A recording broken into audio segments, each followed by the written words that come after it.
So, Lauren, if you can leave your webcam up just while we do the intro, that would be awesome.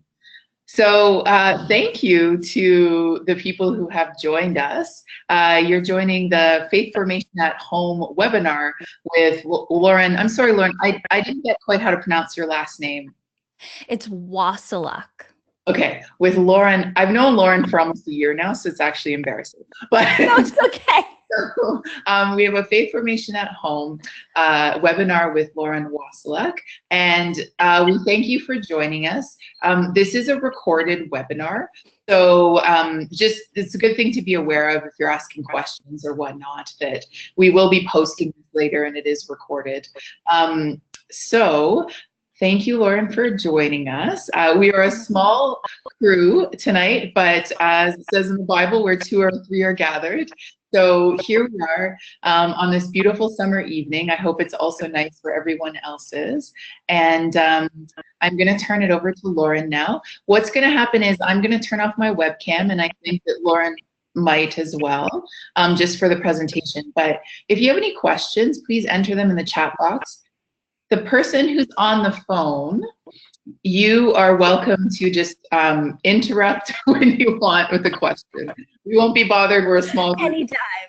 Anytime. But especially times when we pause, please give us a question and we'd be happy to answer. So thanks for joining us, and I'll turn it over to you, Lauren.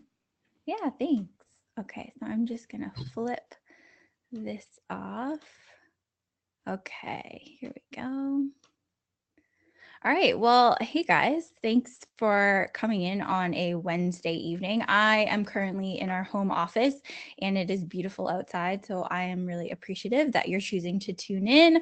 I'm appreciative that if you're a parent and you've given your kids over to your other spouse to look after for the next hour, I'm appreciative that you're tuning in and that you're just giving us your time. So as Emily said, I'm Lauren Wasyluk. That's how you pronounce it. Usually when people ask, I just spell it.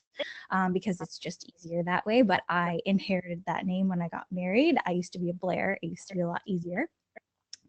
So I've been married to my husband, Mike, for about, I think we're coming up on 7 years. Yes, 7 years. And I have been the Christian education coordinator at St. Andrew's Presbyterian Church in Kitchener for the past 5 years. And it has been an absolute blast. It's been a learning experience, but it's been also a really cool opportunity for me to grow in my faith and for me to watch my kids grow in their faith and their programs. And when I say my kids, I don't actually have kids yet, but we are expecting a little girl coming in October. So we're actually really, really excited, Mike and I, to start this whole parenting process and really put some of what I'm going to talk about tonight in this presentation really into practice and test it out and, you know, see what happens with our little girl, and then hopefully another one at some point in the future. So getting into the presentation today, I just want to give you a little bit of an overview of kind of what to expect.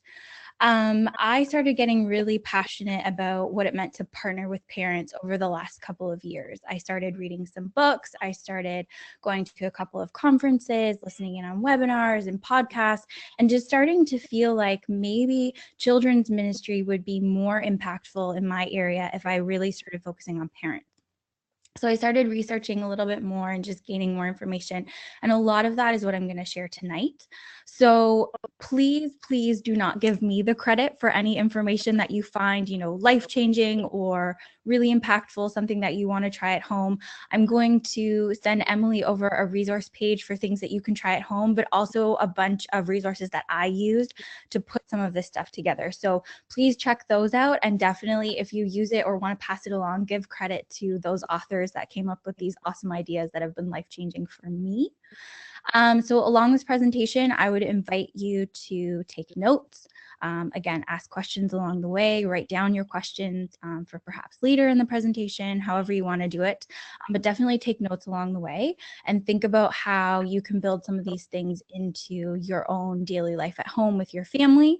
I hope that it's helpful for you if you're a parent or if you're a foster parent or if you just have kids living at your house, or perhaps you're a grandparent who wants to instill faith in your kids, or anyone else that really influences kids.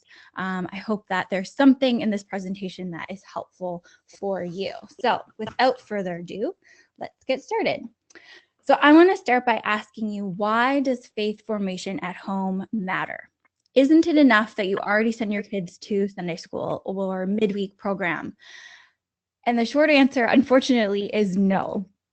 If your kids attend church regularly, and when I say that, I mean either every week or every other week, or perhaps you bring them twice a week for a midweek program and a Sunday morning program, the maximum number of hours that the church is going to have impact on your child is about 40. That's taking out times for when you're sick or you go on family vacation or we don't run program that week. We get about 40 hours as a church of impact on your child. Now, if we put that against the number of hours that a parent has an average of 3,000 hours at home. Now, when I saw that statistic, it was actually mind blowing to me, because I'm thinking what I'm doing is so, so important at church, and we need to, shove all of this content in and teach the kids all of this information. But actually, it's much more important for me to start focusing on the parents and equipping you as a parent to be able to have an effect at home. Because study after study has shown that parents have the number one impact on their child's spiritual development. Again, 40 hours versus 3,000, it's not even a competition. But the scary part here is that your approach at home will have an impact on your child's faith development. So that means whether or not you're proactive or you're apathetic, whether you're positive or you're negative about faith, whether you're really authentic about your faith, or whether your family tends to put on kind of their Sunday best every week and maybe put on a bit of a show, whether it's a priority for you or not, whatever your approach to faith is at your home is the thing that's going to be passed on. So my intention tonight is to equip you to be a little bit more intentional about how you do this. So I've got another question for you. Is your child's faith now and in the future for adulthood important to you? And again, I'm going to assume the answer here is yes, because that's why you're tuned in. You have hopes and expectations as a parent or a grandparent or as an influencer. You perhaps want your kids to be a good person. You want them to look for God for direction. You want them to be compassionate. You want them to be kind and full of integrity. You have hopes and dreams for the person that they're going to grow into. And all of these things are really, really important. And all of these things are the reason that you want to pour into your child's faith development. But I also have a handful of stats that actually point to why it's so, so important that a child has a healthy faith development growing up.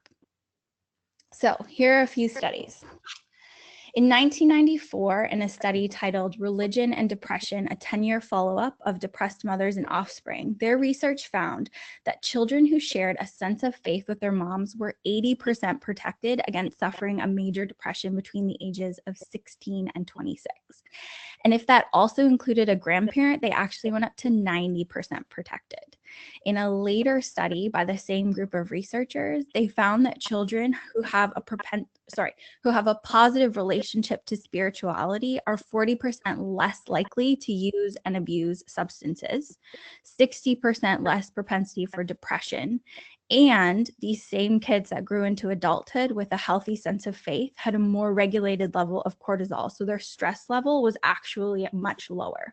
So again, into all of these things that we hope and pray for our kids as they grow up into compassionate individuals so that they love God and that they love their neighbors, those are really important things to focus on. But we also look at these really tangible results from focusing on faith development, and we see that faith development actually protects our kids and allows them to have a really healthy and fruitful life.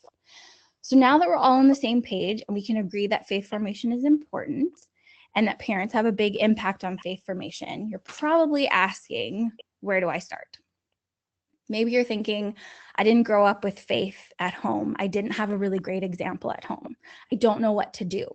Well, first of all, I want to tell you that you're not alone. In the early 60s, if we rewind a little bit, the church was in its heyday in North America. It was full of kids. It was full of families, and Sunday school was amazing. Programs were awesome, and parents were flooding in with their kids. Unfortunately, what this did for parents is it said, hey parents, we've got this covered. We've got what you need at church. You guys can kind of take a backseat in faith development. And so what parents ended up doing was leaving it to the church and allowing them to do everything. And then we had 2, 3, 4 generations later, and now we have parents, that's you guys, that's going to be me in a few months, who are saying, we don't know what to do. We didn't have faith at home. It's not part of our everyday experience. And so maybe that doesn't make you feel a whole lot more prepared, but I hope that at least it allows you to feel like you're in good company. You're not the only one. You're not an anomaly. This is something that we're seeing across the board.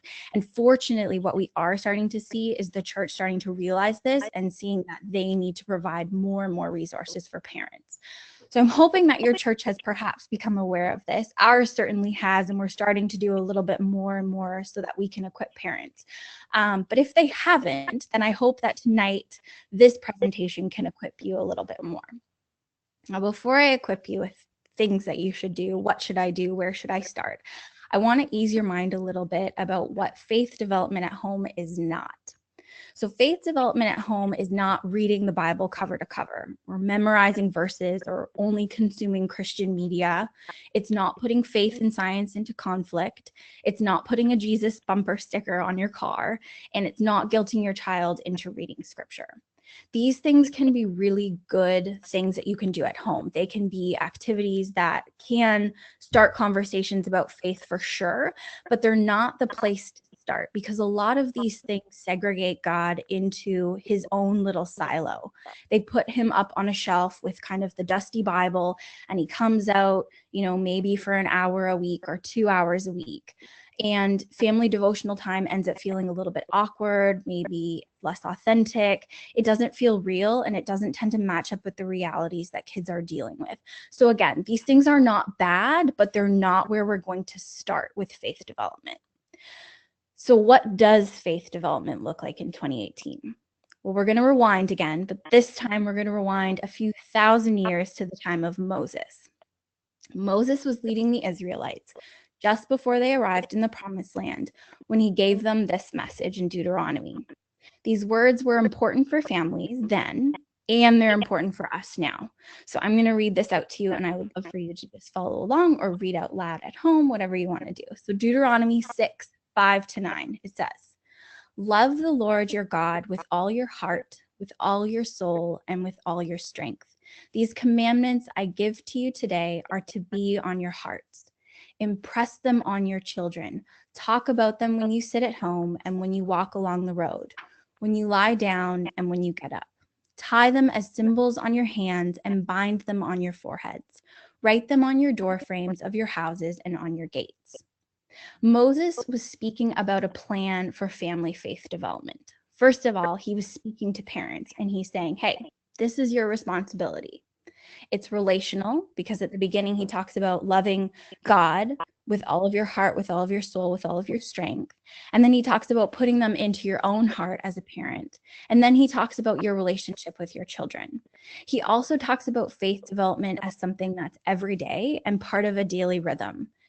Also, what we're going to get into in a couple of minutes is that this approach to family faith development, although he said it, thousands and thousands of years ago, it's cross-cultural and it's timeless. It's still so, so important for us today. When I read this passage and then read a little bit deeper into it from the book Think Orange, it completely blew my mind about what faith development was actually supposed to be. So the author of Think Orange, Reggie Joiner, says this: "The principle of rhythm," so the things that Moses was talking about, "is transferable to every culture throughout time. Generally speaking, all people groups get up with the sun, move around in the day, share a meal, and sleep through the night. It's just the way things naturally flow. It's the transcendent pattern of life, this rhythm that establishes a consistent process to challenge the mind and inspire the heart." So again, Moses was getting at really the most basic rhythms of what happens in the day and saying, this is where God fits in, not a 1 hour here or a silo over here. God fits into the every single day rhythms of life. And it's amazing if we think about the fact that he was speaking about the rhythms of life to Israelites thousands of years ago. And we can look at it now and say, we still have those same rhythms here today. So what that tells us is that family faith development can be some of the following things. It can be casual conversations. It can be inside jokes, family dinners, open communication, making faith real, and realizing that you will never be perfect and your child will never be perfect. And I think when we start to look at things this way, we realize how much more faith development at home can be accessible and not something that's reserved for, pastors' kids or people who do a minor in religion or something like that. And they have the ability to impress these things on their kids. No, you can do it at home. It can be real. It can be every single day. So let's go a little bit deeper into these 4 rhythms that Moses identified. Again, there are eating meals together, walking or traveling together, bedtime, and morning time. And I'm willing to bet, regardless of where you live in Canada, or if for whatever reason you're tuning in from a different country right now, that you have these 4 rhythms at home yourself with your kids, regardless, again, of whether or not you have a 3-year-old or a newborn or a preteen, a teenager, or even a young adult that perhaps hasn't launched quite yet. So let's dig a little bit deeper into these 4 rhythms. So we're going to start with eating meals together. So the opportunity for faith development around eating meals together is formal discussion. So that's your opportunity as a parent or the person who's kind of the head of the household, to create a formal discussion or to put intentionality into the discussion that's happening. So this is going to take a little bit of planning. It means looking at your week ahead and saying, okay, Jim's out for basketball this night, and, Grace is out for a night here, and we're not going to connect this night because of whatever, and I'm out for a meeting. So this, this leaves us with 1 family dinner together. Or maybe it leaves us with 2 or 3 family dinners together this week. I mean, modern families typically aren't going to have 5, 6, 7 family dinners in a single week. There's probably going to be, two or three maximum.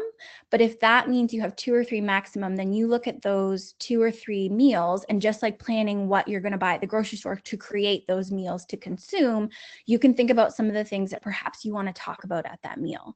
You can start with things that maybe your church sends home with you that you want to bring up at that meal, or maybe there's a particular issue at home that's happening right now, and that's a conversation you want to bring up. Or we can talk about some other strategies going forward in those conversations. But regardless, you want to plan ahead for what that meal is going to look like that day, and structure around that. And then let it flow how it goes, but definitely start with a plan. Again, you can look at what your family dynamic is personally. There are some families that connect really well over dinner, whereas there's other families that perhaps it would be better to connect over breakfast.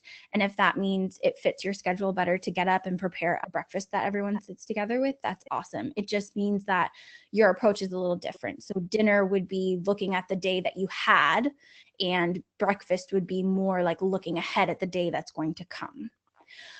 Dinner and breakfast or meals are an opportunity for you to also introduce prayer. So if your family isn't one that does prayer, maybe it's uncomfortable, maybe it's just not something that's ever been a part of your daily rhythm at all, or was ever part of your home environment, then mealtime can be a time to introduce something that we call grace. And grace can be one of the most non-intimidating ways that we can approach prayer to start, because especially with younger children, you can start prayers that are repetitive. Perhaps there's something that rhymes, or you do something that's a little bit fun, and you can start doing it that way. If you have older kids, prayer can simply start with just going around the table and talking about something that you're thankful to God for. Say, I'm thankful for this today, or I'm thankful for that. And then go around again and say something that you're anxious about, or something that bothered you today, or something that you're hopeful for. And you don't even need to bow your head. You don't need to, cross your hands or hold hands or do anything like that would make you uncomfortable. But just start with that and see how it goes for a couple of weeks. And then perhaps add at the beginning of that conversation, say, we're going to talk to God about this right now, or we're going to hand these hopes off to God, or we're going to be thankful to God today because. And then add an amen at the end and see where that goes. And then a few weeks later, add on and add on and add on. But again, it's just taking one small step to begin with.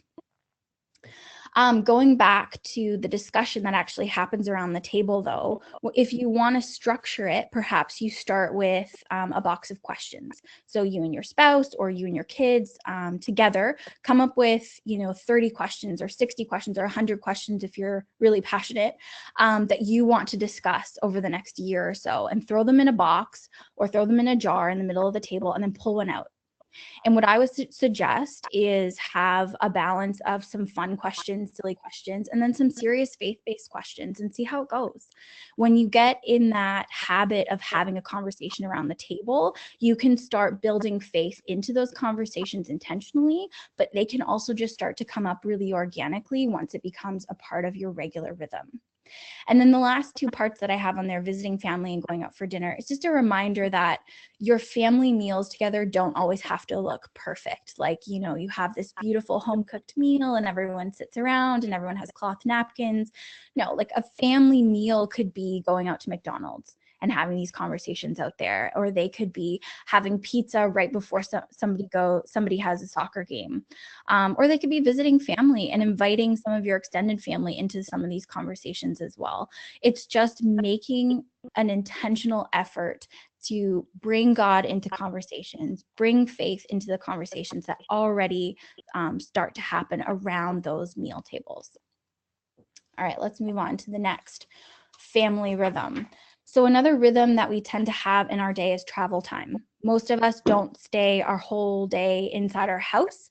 Whether it's, even if you're a stay-at-home parent, you'll typically have trips out where you have to take someone or travel out to do different things. And that travel time is an opportunity for informal dialogue. So where you had formal dialogue around the dinner table, something that was kind of planned, and you had a bit of a roadmap for where you wanted to take your family, travel time is an opportunity for informal conversation with your kids. It's an opportunity for you to be more of a friend to them and to have an informal conversation. So I would say resist the urge to over advise them and allow them to really lead the conversation. And the reason that you want to do this during travel time, whether it's in the car or, walk around the neighborhood or a hike, depending on where you live, is because you're not making eye contact. And this really allows kids to bring their walls down, especially older kids. They have the ability to think about what's being said, but not having to watch your, unfortunately, what comes across often as a judgmental face. So they can be a little bit more open about their response, or they can be a little bit more open about perhaps what's sitting on their heart this week. And so I would encourage you to allow them to start conversations like that in the car and really lean into them. If they're not happening already, or perhaps your drive time is really just taken over by technology, everyone's kind of on their phones and everyone's kind of tuned out, then perhaps start a once a week, no technology drive time. And again, start with a question, but this time make it a little bit more open-ended and just kind of keep pushing along. Some of these things are going to start a little bit awkward, especially if you're starting these things with kids that are already in their preteen years or teenage years. But again, these rhythms are going to happen regardless of whether or not you're intentional with them. And it would be better to push through some, awkward conversations on both sides and get to a place where you're really having these fruitful informal dialogues with your kids, than to just kind of forgo them and hope for the best in the future. Another opportunity that you can use, especially if it's in drive time, is using things that are said on the radio to spur conversations. Perhaps it's things that are happening in the news and you can bring faith into those conversations, or use music. With younger kids, this really, really works. Introduce a new CD. I've got a few on the resource page that we're gonna post, and see where it goes. Talk about what's going on in the song, talk about what they think about it or what those words mean to them, kind of thing, and then go from there. So again, walk or travel time is a time for informal dialogue. So let them lead the conversation and just keep leaning in and embrace the awkward for as long as it takes. So our next daily rhythm that we're going to talk about is bedtime. So bedtime is a time for intimate conversation. And unfortunately, I think for a lot of families, bedtime has become a really chaotic time of day, because a lot of parents, you get to the end of the day and it's like, oh, we're ready to be done. Send the kids to bed, just get them in bed, get this over with. Unfortunately, what that does is it forgoes a huge opportunity that you have as a parent to get closer with your child, because bedtime is a time often when kids will open up a whole lot more. There's something really special about going into a child's private domain, their bedroom, their space, where all of a sudden they get to kind of control the environment.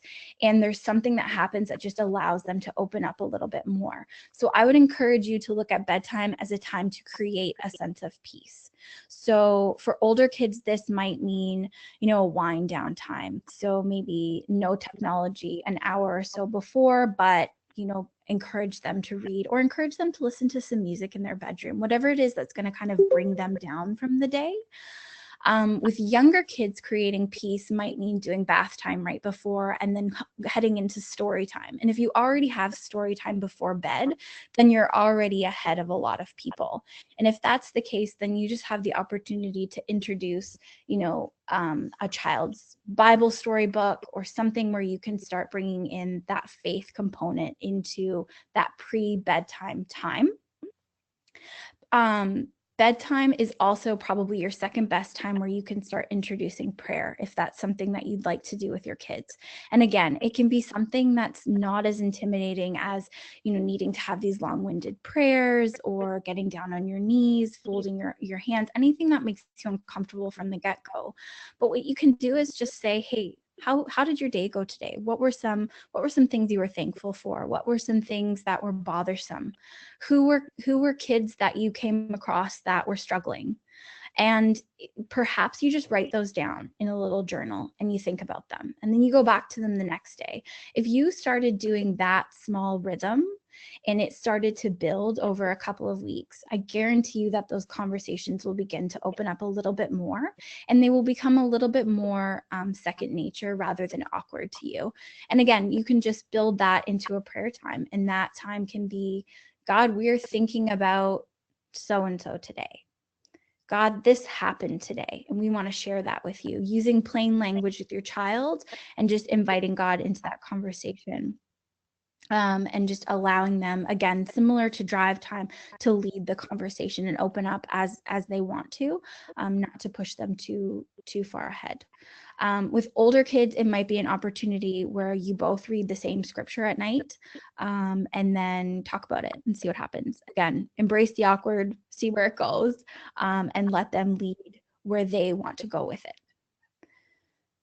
So last one we're going to talk about is morning time. And morning time is a time for encouragement. So morning time is your opportunity to act like a coach for your kids. So this is your opportunity. You're sending them out into the day, just like a coach would send his players out into a big game, or a team leader would send their team out to do something together. You're sending your kids, your team, out into the world to have a successful day, whatever that's going to look like. And so you want to send them out full of love, full of affirmation that this is going to be a good day. This is going to be, an opportunity to grow, an opportunity to experience new things, whatever it is. And so how you encourage your kids will probably look a little bit different depending on how old they are. Preschoolers, it might be just repeating a simple phrase every single day, the same thing. Something like, however today goes, remember that God loves you and I love you. And you say that for 2 or 3 weeks until they can repeat it back to you. And then you pick something new, something that you want them to walk away knowing that you said to them every single morning. With older kids, it's an opportunity to write them something in their lunch bag, perhaps. So whether it's a note of encouragement or a little bit of scripture or something that they've been struggling with, and you just want to remind them that, God's with them today. It's going to be okay. Maybe they're struggling with something, and so that's an opportunity to encourage. It's also an opportunity that if there's a goal or a value that you're working on as a family, to remind them of that in the middle of the day. I read a blog recently about a mom who would draw a little heart on her child's hand every morning to remind him that she was with him all day. You could do something like that, and same thing, I'm always a phone call away, or God's always a prayer away kind of thing, giving them some sort of visual reminder that, today, regardless of what happens, that God loves them, he's on their side, and he's going to walk with them and be part of their whole day. If you have teens, I would say that the best thing for you to do is to start texting a little bit more, because teens will totally open up on text way more than they will in person. So perhaps it becomes part of your daily ritual that before, their first period, you send them a text and say, hey, just a reminder, I think you're awesome. God loves you so much, and whatever it is that they need to hear today. And then the thing that you can do in the afternoon is reaffirm whatever it is that you said in the morning through a text right before their last period or sometime around lunchtime. Something to remind them that you're thinking about them, that they're important, and that whatever's going on in their life, you're invested in what's going on there. And so again, just like a coach is cheering their player on, you're cheering them on throughout their day. So those are our 4 rhythms. And I'm just going to pause for a sec and see if there's any questions before we kind of go on to our next section.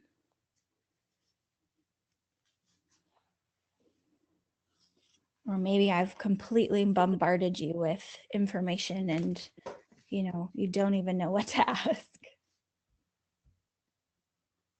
Lauren, this is Emily. I know that you have quite a vibrant children's ministry at your church, and with all of these ideas, what are the ideas that parents are finding most useful, that people kind of have grabbed onto, or that people find most exciting out of the suggestions you've given for the rhythms?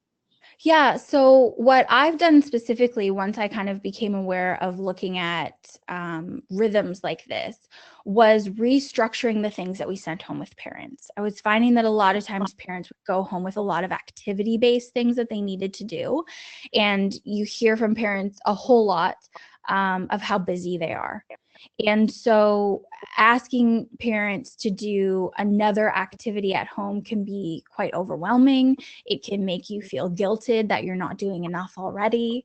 And so giving them perhaps a question to ask, like one question, find time to ask this question this week, or rephrase it, right? So if you consider how old your kids are. If you have preschoolers, your question is going to be a little bit more direct. If you have teenagers, your question needs to be a little bit more open-ended. So taking that question perhaps that we send home with parents, and then looking at the way that you want to bring it up in your family that week, it can be like, that can be a big thing. Like if you bring it up at dinner, then again, you want it to be a little bit more structured. If it's more of a bedtime question, then it's a little bit less structured. But I think just giving them that one question has been really helpful and really streamlining how much we give to parents to do. So we've also streamlined all of our take-home materials so that it's really just once a month, and the same take-home goes home every single month with 5 suggestions. So something to do at drive time, something to do at bedtime, something to do at dinner time, and something to do in the morning time to affirm your child. So if we only give out 5 for the whole month, that means I'm only giving 5 suggestions for 5 weeks worth of stuff. And that just seems to be a little bit easier to do. So then they can kind of pick that one that's the easiest for their family. It's hard to say any one particular thing that's helpful because families are so diverse. And I think that's the biggest thing, is that I want to be careful in giving you any specific say this, do this activity, because for one family it's going to work and for another it's not. For a family who's very sports oriented, you're going to have a different family dynamic than a family who's super artsy. You just communicate differently, and so things go over differently. And that's why I'm really asking, like, any of this information, take it, but tailor it to what's going to be important to your family first. Thank you. That's a really good answer, because I think so often in life we look at what other people are doing and we think, oh, I'm not doing enough of this, or that family's really good at praying every evening with kids in extensive ways, and I'm not as good with that. So it's quite a freeing idea that families need to find their own rhythm and their own ways of bringing God and faith into their family life. Absolutely. I mean, you look at how many people find God in nature, and that's beautiful.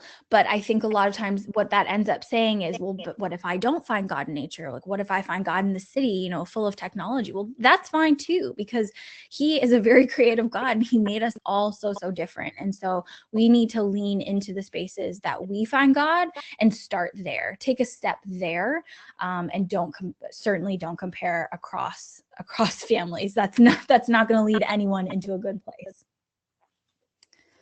All right, so let me move on to my next question, or at least something to consider, having all of this kind of information thrown at you. And it's this: what kinds of exchanges tend to happen between you and your children during these predictable moments of your day? What can you do to be more intentional at these times with your kids? So again, kind of like I was just saying to Emily, look at your own family and see how they communicate. What is a predictable thing that happens at mealtime? You know, is that a time where your family typically connects? What do you connect over? What is your method of communication? How do people talk to each other? What are the, you know, typical exchanges back and forth? Or what does bedtime actually look like at your family? And if you're really honest with yourself, then you can look for opportunities to be a little bit more intentional. Again, this is not an opportunity for you to look at another family and saying, we're not doing enough, you know, we should feel super guilty. Instead, it's an opportunity to say, here's where we can be more intentional with our family. Here's where we can take one step and do one thing to make a larger impact for our kids. All right, let's motor through this. So like I was saying, and then I will just quote Reggie again, if families decided to take advantage of times already built into the routine, so these 4 things that are happening already, the effort required to initiate interaction during some of these times would be minimal, but the return could be potentially enormous. So again, tiny little steps can have a huge impact. All right, now I'm gonna get a little bit personal on you for a second. Like we talked about in the beginning, as a parent, your faith and your approach to faith will have an impact on your child. So I'm going to ask you this question: how important is your faith to you? And I ask this because your approach to faith is going to have the impact on your child.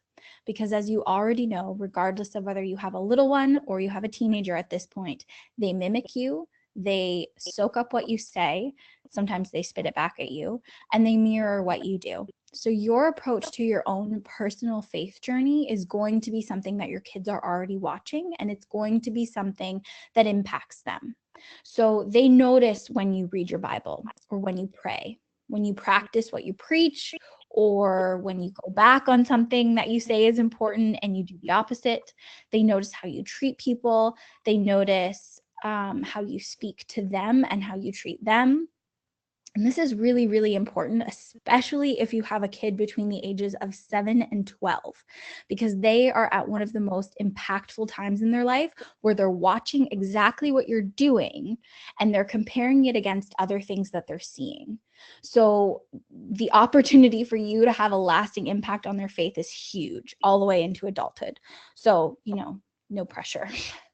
So the next rhythm that we're kind of going to talk about, at least quickly, is you and God time, because it's important. One of the biggest impacts that you're going to have on your child is whether or not you dig into your own faith and go a little bit deeper. And again, this is not an opportunity for you to guilt trip yourself. This is an opportunity for you to look at your life and say, am I in a place where I want to keep pursuing God, or I want to take a next step? Is there opportunity for me to continue to grow?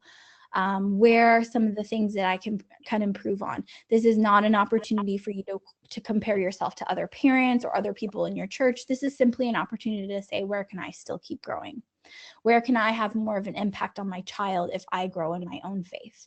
So consider some of the things I have listed here, some of the things that perhaps you're already doing or things that you've thought about doing, you know, meditation and prayer, reading Bibles or novels or poems.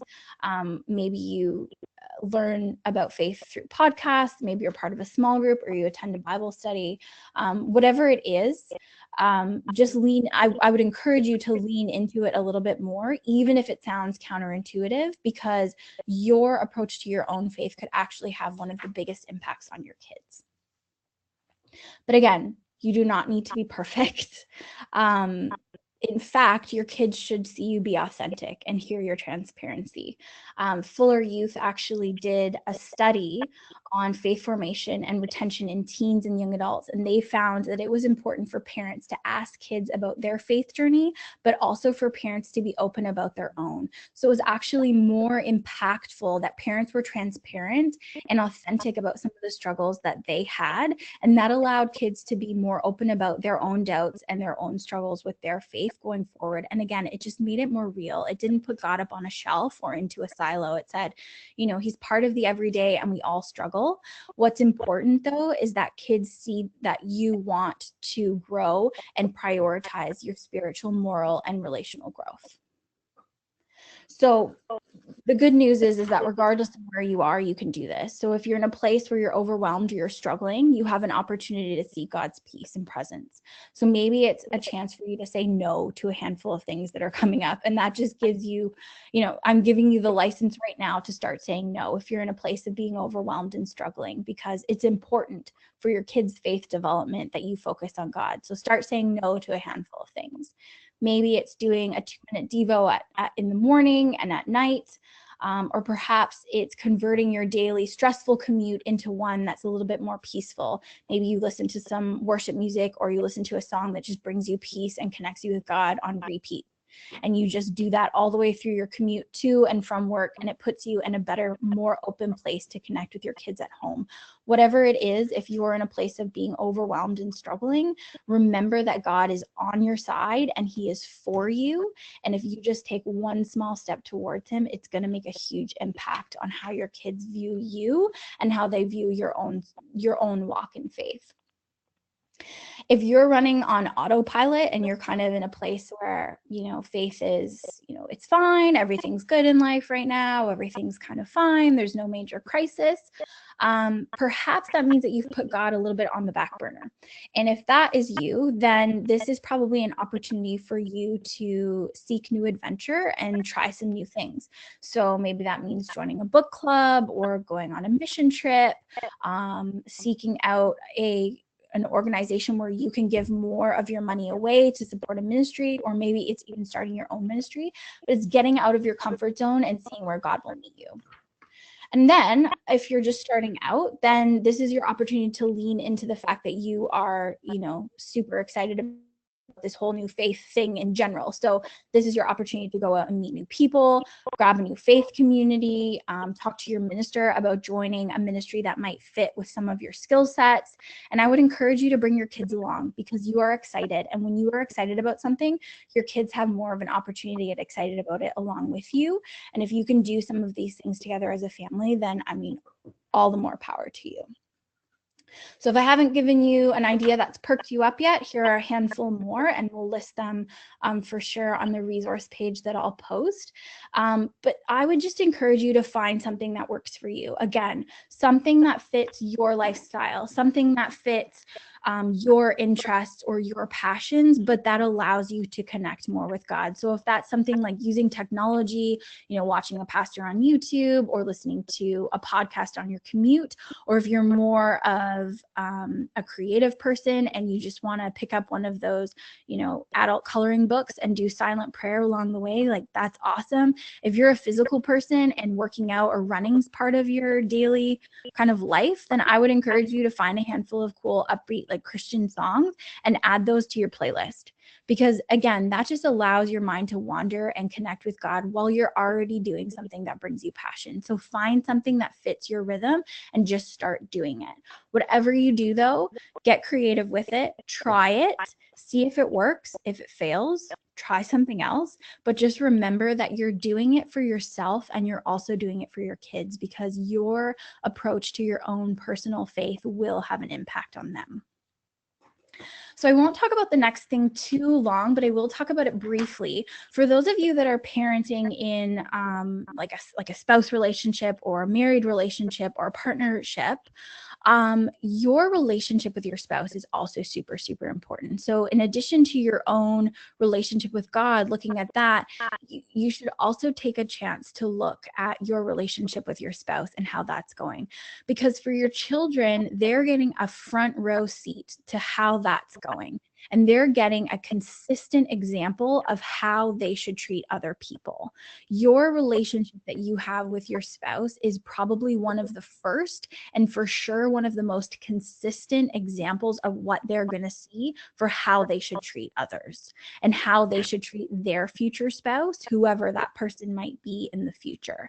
So a handful of things to consider. Again, these things are going to be things that you need to think about in your own I'm being vague and I'm being as open as possible because who knows what's going on in your relationship right now. So hopefully one of these will kind of jog something that you can do. Perhaps it's prioritizing date night, whether that's going out or it's just staying in your room for an evening and putting a movie on for the kids because you don't want to pay for a babysitter or whatever that looks like. But prioritizing time with just the two of you to connect and not talk about the kids. Talk about yourself.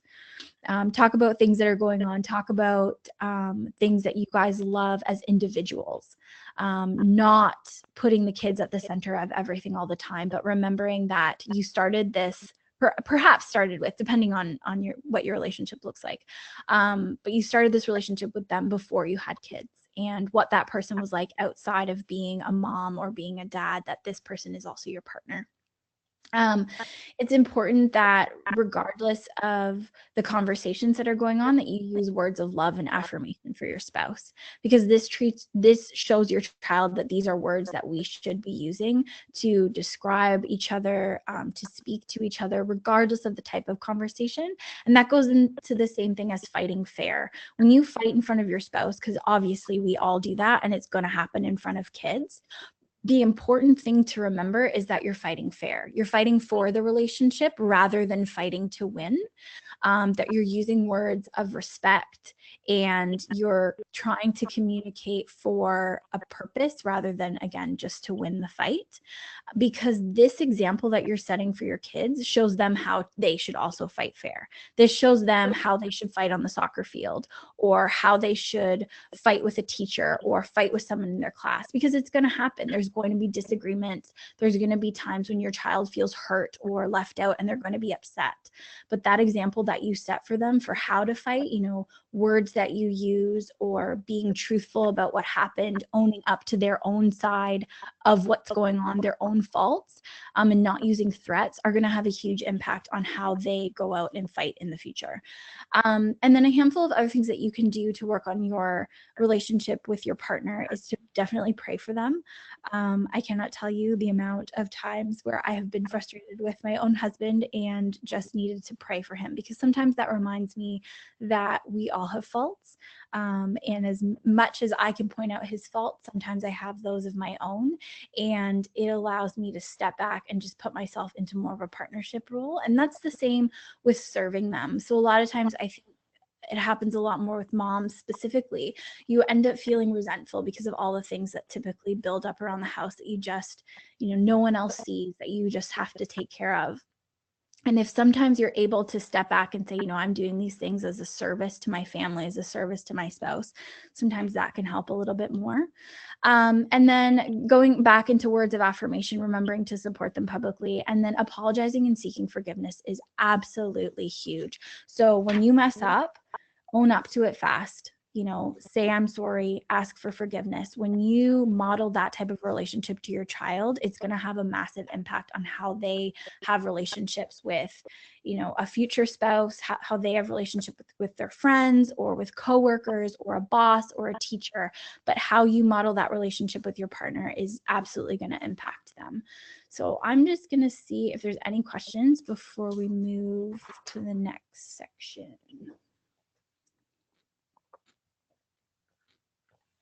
We have about 10 minutes left in the webinar, Lauren, so just so you're aware of the time. We will motor through. Thank you. It's All right. so sweet. It's so interesting. Thank you. Keep going. So, okay. So with all of this information that I've thrown at you, you're probably thinking, okay, where do I start? So I would suggest you start with a game plan, just like anything else. Just like any change that perhaps you want to make in your life, whether that's, learning something new or it's a healthy lifestyle, whatever, make a game plan. And a lot of times when we do this, we want to start, in January or September or Mondays.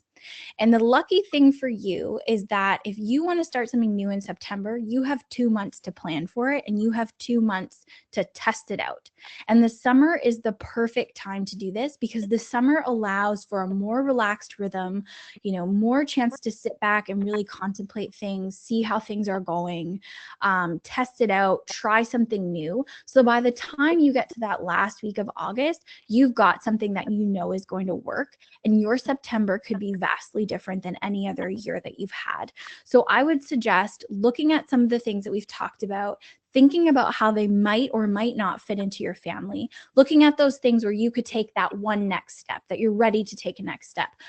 Put on the back burner whatever it is that you're like, there's no way we're doing that. That's overwhelming to us. Don't worry about that kind of stuff right now. Think about that thing that you can take that next step on, whether it's in your own faith, whether it's in your relationship with your partner, or whether it's into one of those daily rhythms. Pray about it. Ask God to bless that. Test it out. Try something new. If it works, great. If it fails, try it again. If it fails again, try something new. But again, you have 2 months to test this out. So really lean into it and start asking yourself, what are some of those things that you can do? I'm going to send Emily a resource page that's going to help you a little bit more work through this kind of idea and put together a game plan that's going to help you in your own family. So then in our last kind of 5 minutes, I will just run right through these examples.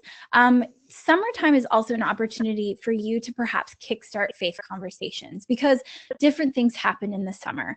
And so here are a handful of opportunities for you to perhaps get that little spark of faith conversation into your life that can then be thrown into a regular daily rhythm going forward.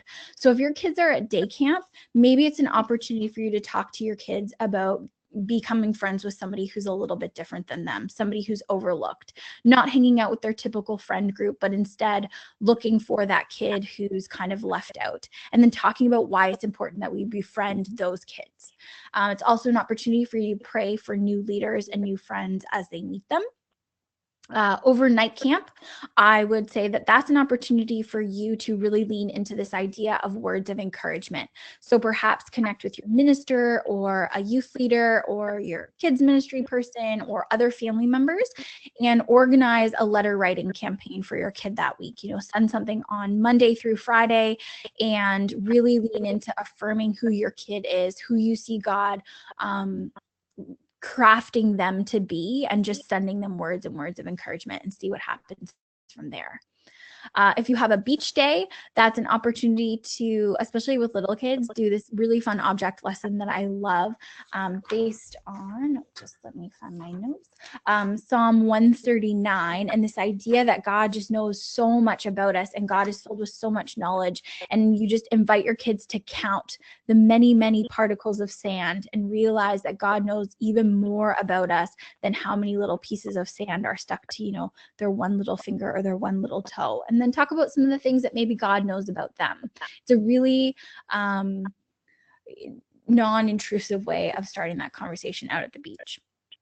A lot of us go for hikes or perhaps long walks outside. Again, this is an opportunity to start having conversations with your kids that are more informal because you're not having that face-to-face eye contact moment with them. So perhaps it's an opportunity to talk about some of the things they're excited about that are going to come up in the fall, or the person that they're becoming, or hopes and dreams that they have for the future. Going on a walk and navigating new trails is really a cool opportunity to talk about that and to talk about how vast God is and how large his plans are for us. Road trips, depending on how old your kids are, will determine what kinds of things you can do along the road. But again, these are really cool opportunities where you can build faith conversations in, whether they're silly or they're fun, whether you read a book like perhaps Chronicles of Narnia and then talk about some of the faith aspects in that as a family. Maybe you do it on an audiobook in the car. Or you could do random acts of kindness along the way, depending on how long your road trip is going to be. That could be a really fun way to get your family kickstarted on doing some missions.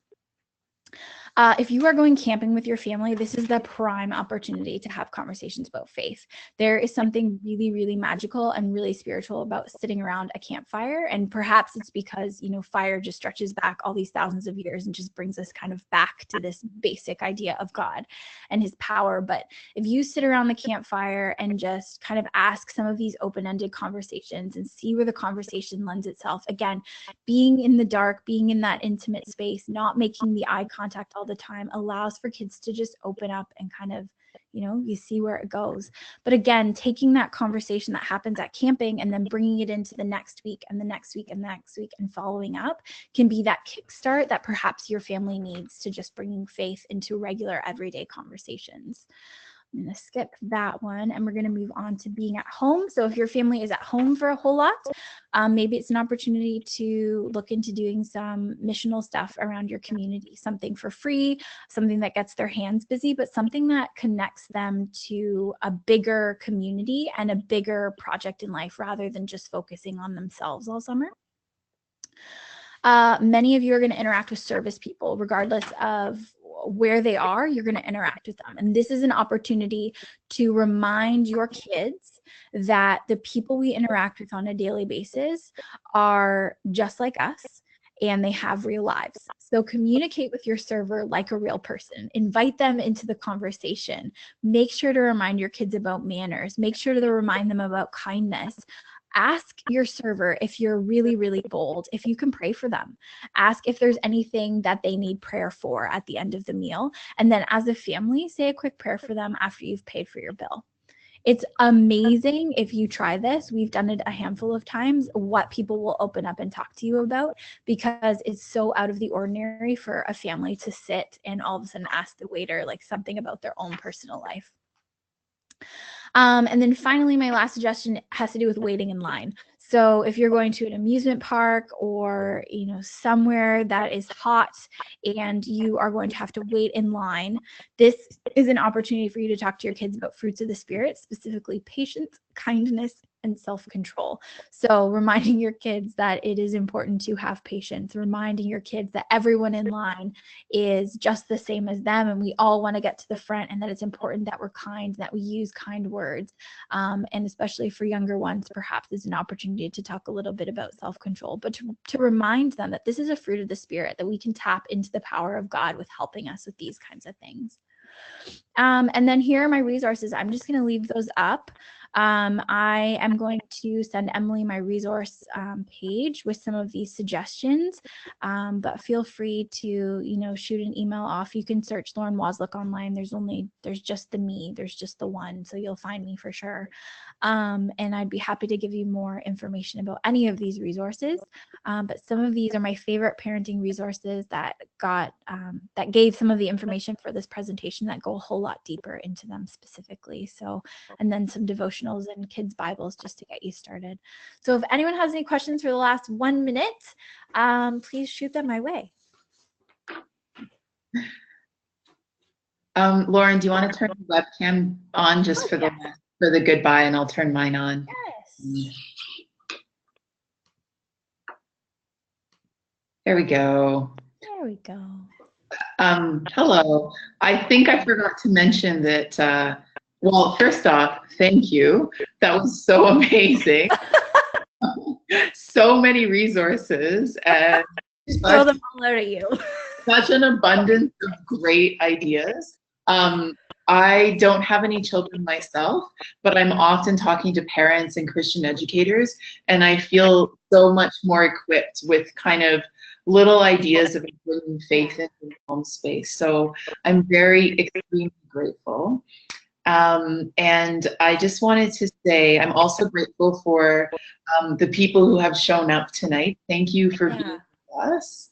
It shows a real commitment on this beautiful night at this busy time of year to be here. Yeah. So we will pray for you, and we thank you for your commitment to your children and to your Christian education ministry. And so in addition to a big thank you, I realized at the beginning I didn't actually introduce who I am. My name's Emily Hill, and I'm Education Coordinator for Canadian Ministries in the Presbyterian Church in Canada. You can find all of my contact information on the Presbyterian Church in Canada website. This presentation will also be posted on the website, and for you to go back and go over some of the tips, as well as the resource list that Lauren is going to be sharing with me. So I would encourage you, if you enjoy this presentation, to share the link with other members of your congregation and Christian educators, and let's get the word out there about how to do amazing faith formation at home. And it doesn't look like any questions have come in. So I don't know if you have any last words for us, Lauren. No, I would echo what you said, that this information is really helpful to all of us that want to impact kids.